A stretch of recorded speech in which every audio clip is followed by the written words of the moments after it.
Për shumë njerëz, shakaja dhe tallja mes miqve ka qenë pjesë e pandashme e fëmijërisë dhe adoleshencës. Disa e quajtën roasting, tjerë ngacmim miqësor, por një studim i fundit tregon se ky lloj komunikimi mund të jetë një shenjë e miqësisë së fortë. Sipas studimit, miq që tallen në mënyrë lozonjare me njëri tjetrin janë 300% më të prirur të jenë besnik dhe të sinqert.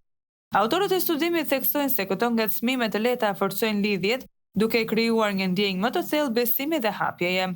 Një sondazh mes lexuesve konfirmoi këtë ide. Stacy: kam jetuar pjesën më të madhe të jetës në Massachusetts, edhe atje është shumë normale.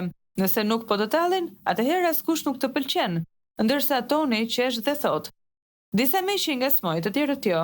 Ka njerëz më të ndjeshëm, prandaj duhet të njohësh mirë miqt. Një tjetër shprehet se unë dhe miqtë e mi jemi shumë të këqinj me njëri tjetrin. Po qesh tani duke menduar për ato që i themi njëri tjetrit, është thjesht dashuri dhe argëtim.